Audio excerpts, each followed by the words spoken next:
Hello, everyone. Here we are. We're going to pick it up with Judges 16. We are dealing with Samson, who has lost his wife and paid the Philistines back by setting their cornfields on fire, or their wheat fields, because they took his wife from him and gave her to another. Then they came after him, and when they got him, he took the jawbone of an axe and killed jawbone of an ass and killed 1,000 of them. So we're going to pick it up from there, okay? One day, Samson went to Gaza, where he saw a prostitute. He went in to spend the night with her. And I'm going to say right here that we're going to see that Samson's weakness, if he has one, since he's one of the strongest men that ever lived, was women, okay? Women seem to always be able to manipulate him. Maybe he was, I was going to say maybe he was a lover, but, you can be a lover and be a strong man and hold your own with women. So, I don't know what happened with Samson, but women were very much his downfall. Okay, so here we go.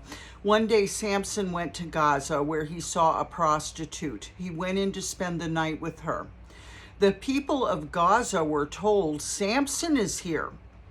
So they surround, now remember, he's leading the Jews, okay? He's a leader of the Israelites, okay? So the Philistines, I think Gaza is Philistine land, and so they're pretty surprised he's there. So the people of Gaza were told, Samson is here. So they surrounded the place and lay in wait for him all night at the city gate.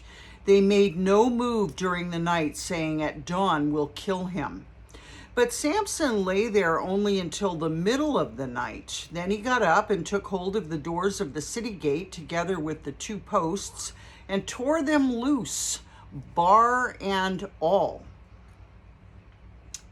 He lifted them to his shoulders and carried them to the top of the hill that faces Hebron.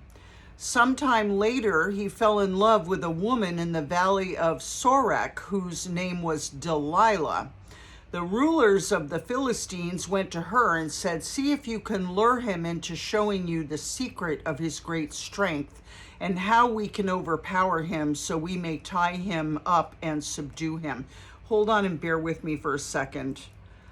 I'm feeling bothered about Gaza. I want to find out if it's Philistine land.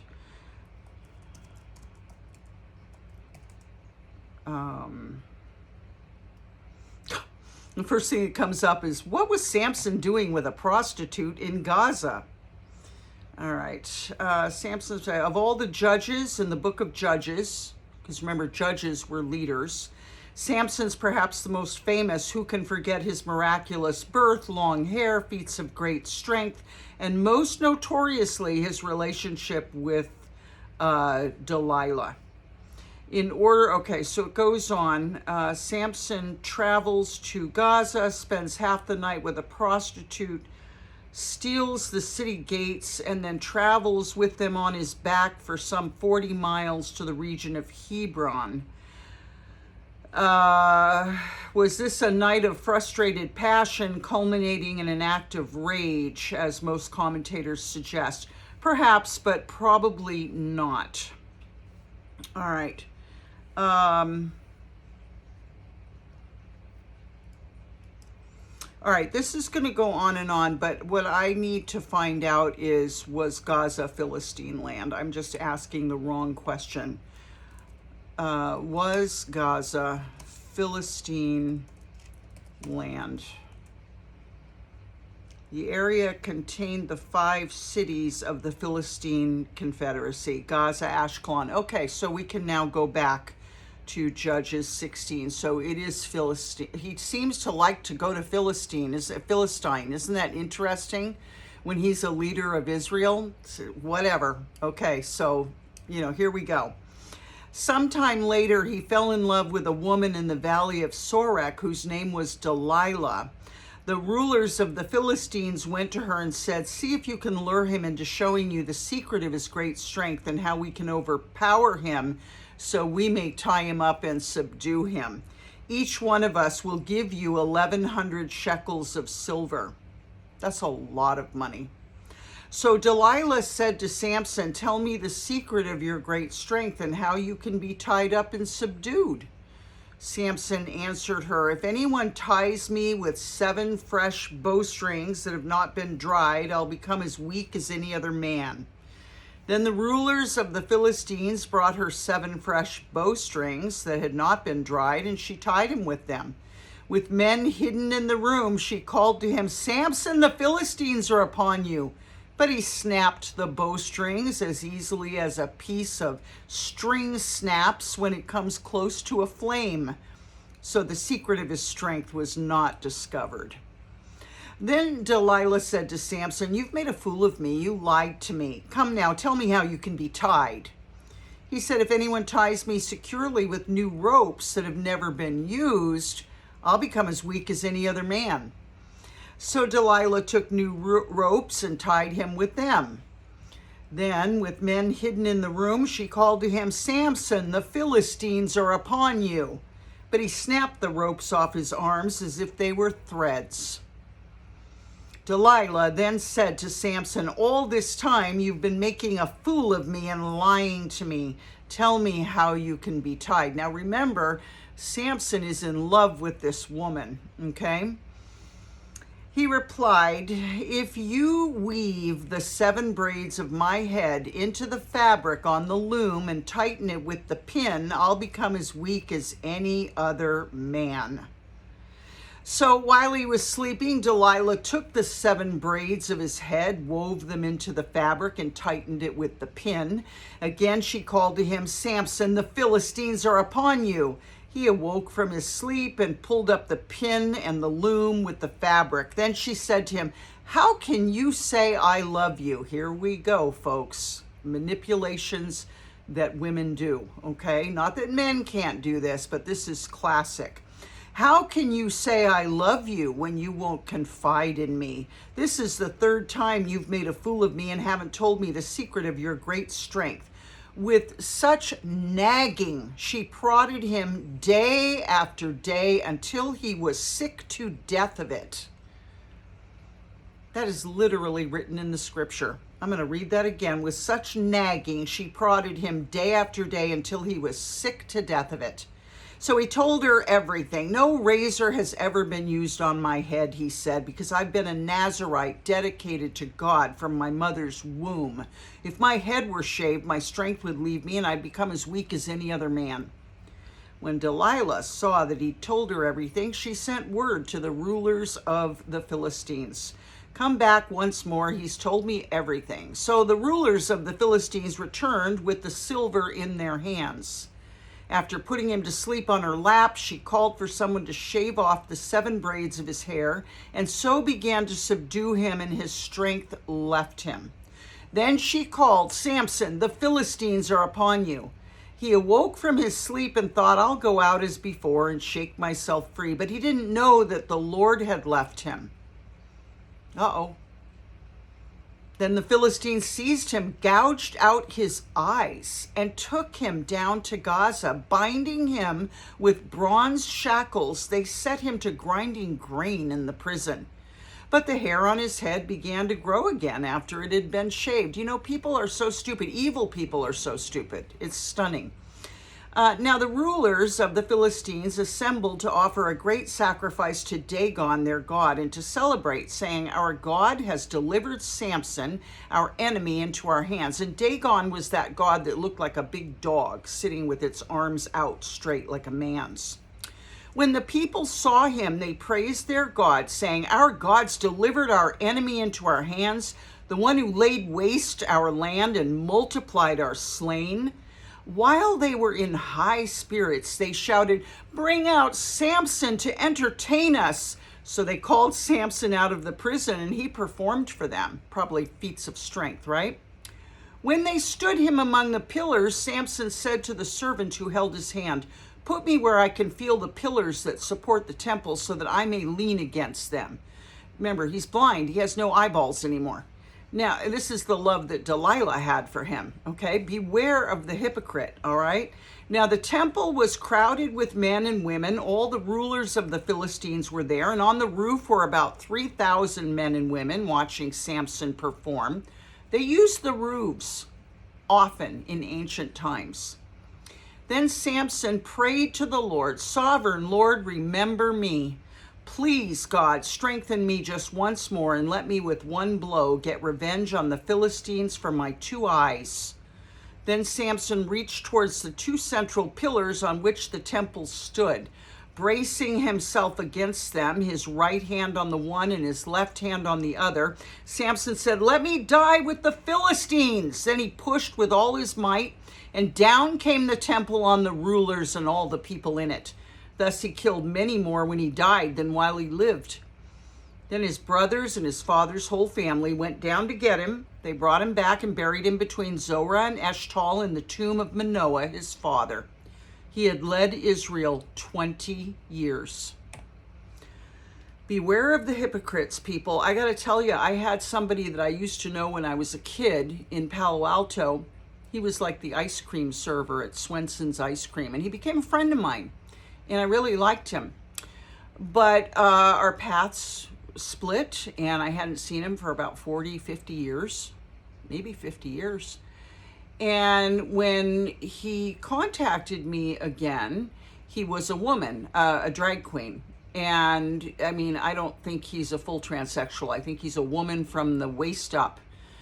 And you know, he's so you know, we talked and we sort of hung out on text and Facebook and stuff for a while, and then he just decided, because I liked Trump, that I wasn't worth anything, and he started to attack my God. And you don't attack my God, not the one who took me and delivered me from heroin addiction. No, no, no, no, no, no.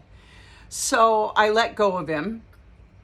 And I get an email out of the blue. This is like a year or two later. Or I don't know how long, but because I haven't thought about him. I mean, I just wrote him off as somebody who is just really lost. And I've just said a prayer and moved on. And I get an email out of the blue today just making fun of me and mocking me. And I thought, how miserable do you have to be with yourself and your life to just randomly send someone an email mocking them and making fun of them? So I just simply said, I don't know what, I'm not sure what your point is. Please don't contact me again. And immediately I get another email back, which I didn't read. I just flashed on it and saw Jesus and torment. And I just, just boop, boop, just deleted it. Didn't bother to read it. The person's just not a part of my life. But all day I've been thinking how strange it is that somebody, I've never done this in my life. Never. Just randomly picked a person that I decided I hated and sent them a really nasty email, just out of the blue, making fun of them for something regarding Trump. I did not understand what he was talking about, but that's just the way people like him are.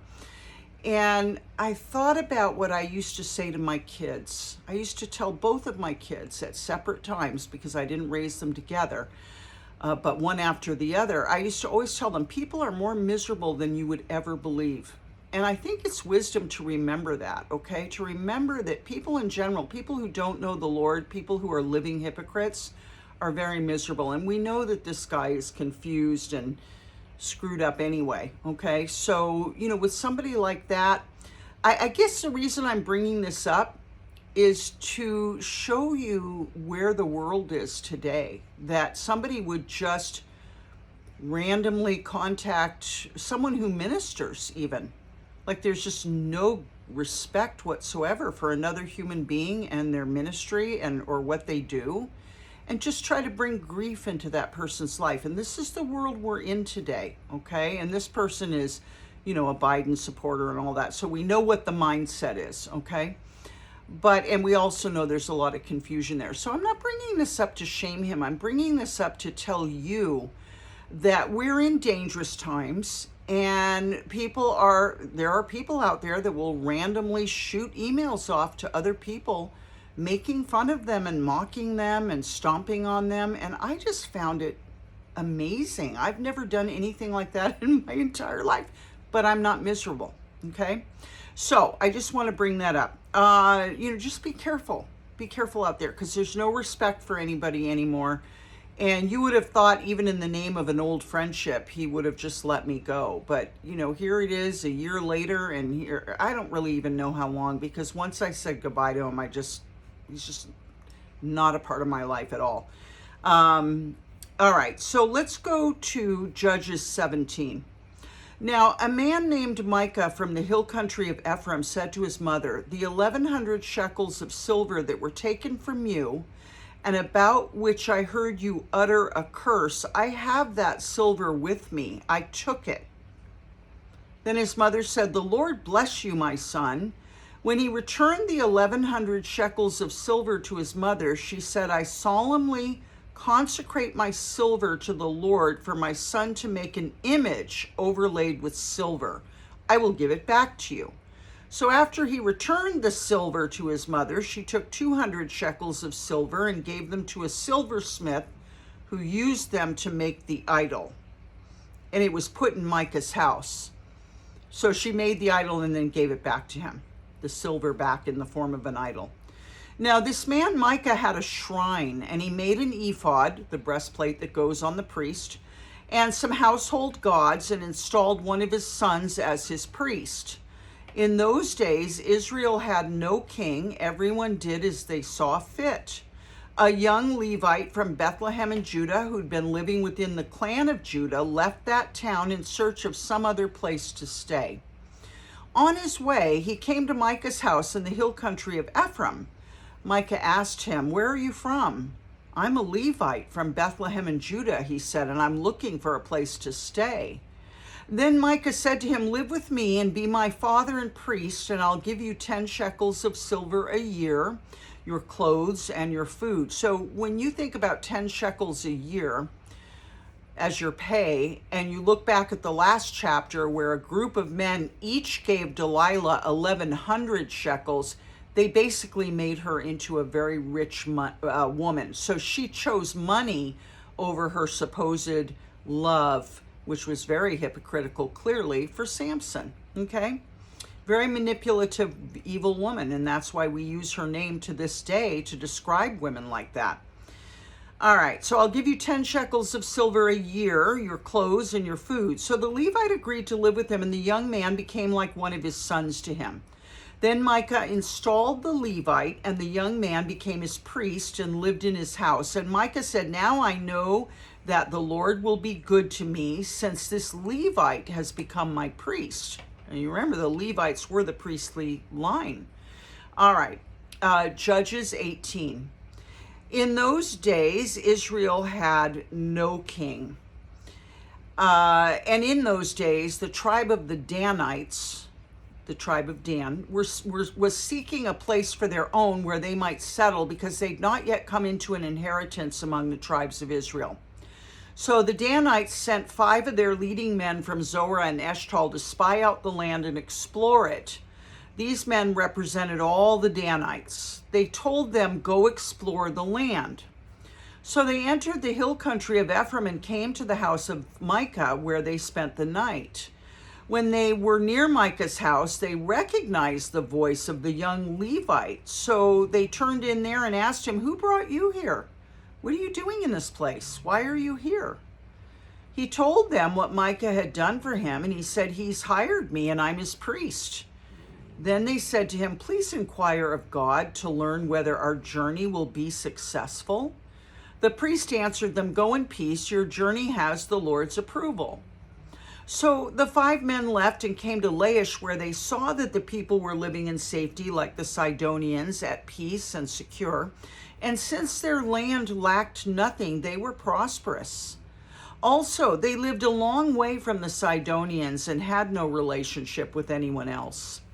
When they returned to Zorah and Eshtaol, their fellow Danites asked them, "How did you find things?" They answered, "Come on, let's attack them. We've seen the land. It's very good. Aren't you going to do something? Don't hesitate to go there and take it over. When you get there, you'll find an unsuspecting people and a spacious land that God has put into your hands, a land that lacks nothing whatsoever." Then 600 men of the Danites, armed for battle, set out from Zorah and Eshtaol.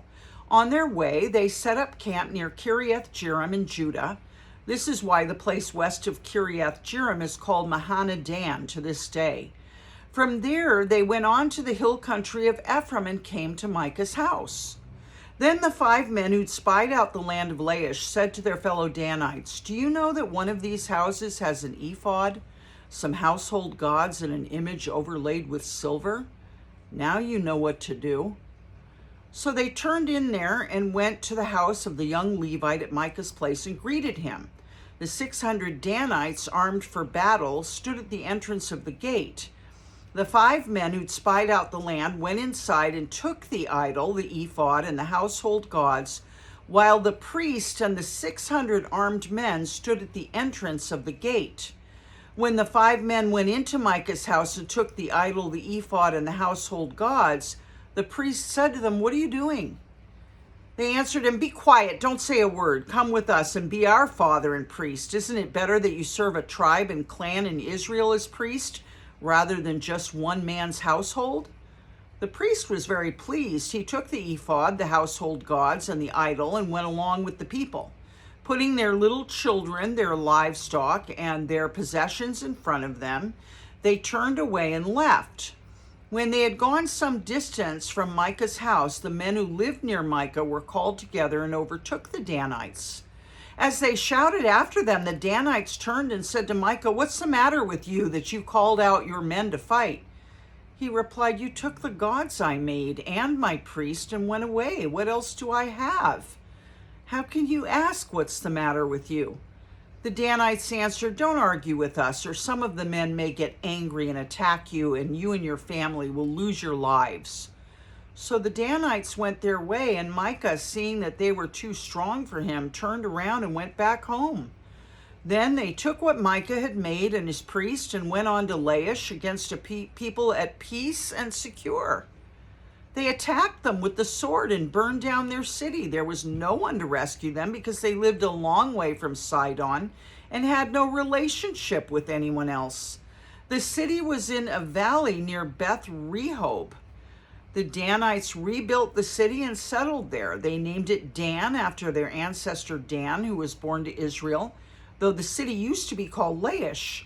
There the Danites set up for themselves the idol, and Jonathan, son of Gershom, the son of Moses, and his sons were priests for the tribe of Dan until the time of the captivity of the land, and we'll hear about that.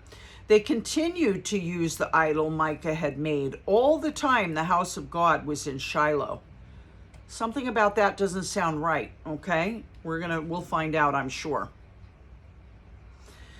In those days, Israel had no king. This is our last one for the night. This is Judges 19. Now a Levite who lived in a remote area in the hill country of Ephraim took a concubine from Bethlehem in Judah, but she was unfaithful to him. She left him and went back to her parents' home in Bethlehem, Judah. After she had been there 4 months, her husband went to her to persuade her to return. He had with him his servant and 2 donkeys. She took him into her parents' home, and when her father saw him, he gladly welcomed him. His father-in-law, the woman's father, prevailed on him to stay, so he remained with him 3 days, eating and drinking and sleeping there. On the 4th day, they got up early, and he prepared to leave, but the woman's father said to his son-in-law, "Refresh yourself with something to eat, then you can go." So the 2 of them sat down to eat and drink together. Afterward, the woman's father said, "Please stay tonight and enjoy yourself." And when the man got up to go, his father-in-law persuaded him, so he stayed there that night. On the morning of the 5th day, when he rose to go, the woman's father said, "Refresh yourself, wait till afternoon." So the 2 of them ate together. Then, when the man with his concubine and his servant got up to leave, his father-in-law, the woman's father, said, "Now look, it's almost evening. Spend the night here. The day's nearly over. Stay and enjoy yourself. Early tomorrow morning you can get up and be on your way home." But unwilling to stay another night, the man left and went towards Jebus, Jebus, and in parentheses it says, that is Jerusalem, with his 2 saddled donkeys and his concubine. When they were near Jebus and the day was almost gone, the servant said to his master, "Come, let's stop at the city of the Jebusites and spend the night." And we remember the Jebusites lived in Jerusalem. His master replied, "No, we won't go into any city whose people are not Israelites. We'll go on to Gibeah."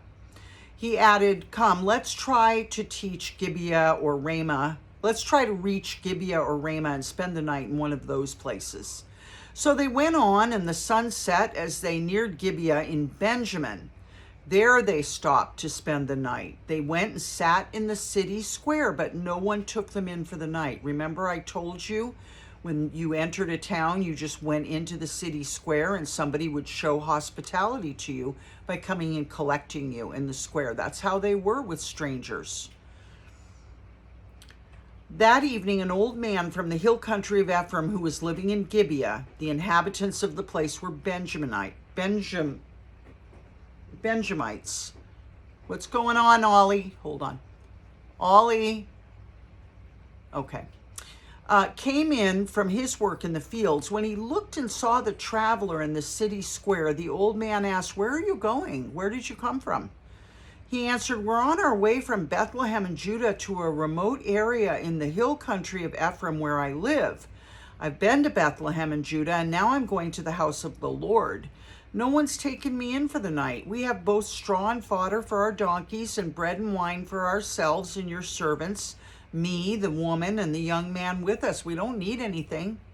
"You're welcome at my house," the old man said. "Let me supply whatever you need, only don't spend the night in the square." So he took him into his house and fed his donkeys. After that, they washed their feet. They had something to eat and drink. While they were enjoying themselves, some of the wicked men of the city surrounded the house. Pounding on the door, they shouted to the old man who owned the house, "Bring out the man who came to your house so we can have sex with him." The owner of the house went outside and said to them, "No, my friends, don't be so vile. Since this man is my guest, don't do this outrageous thing. Look, here's my virgin daughter and his concubine. I'll bring them out to you now, and you can use them and do to them whatever you wish. But as for this man, don't do such an outrageous thing." Jeez, I mean, that's really terrifying, right? It's like, not only are they homosexuals, and he's, I guess trying to cure the ill of stating that they want homosexual sex by giving them women, but, he's hoping this is going to appease them. I don't know. I mean, I'm just kind of talking here. It's just awful. But the men wouldn't listen to him. So the man took his concubine, and sent her outside to them, and they raped her and abused her throughout the night. And at dawn, they let her go. At daybreak, the woman went back to the house where her master was staying, fell down at the door, and lay there until daylight. This is horrible. When her master got up in the morning and opened the door of the house and stepped out to continue on his way, there lay his concubine fallen in the doorway of the house with her hands on the threshold. He said to her, "Get up, let's go." But there was no answer. Then the man put her on his donkey and set out for home. When he reached home, he took a knife and cut up his concubine. Okay, so she was dead on the porch. Took a knife, cut up his concubine limb by limb into 12 parts, and sent them into all the areas of Israel. Everyone who saw it was saying to one another, "Such a thing has never been seen or done, not since the day the Israelites came up out of Egypt. Just imagine, we must do something, so speak up."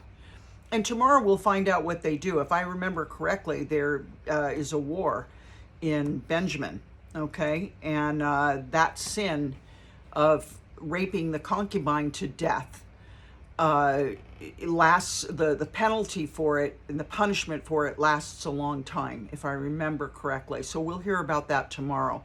I love you very much. Please remember, these are primitive, ancient times, okay? If you and I lived in those times, we wouldn't know what to do with ourselves. I mean, it was extremely simple, extremely primitive.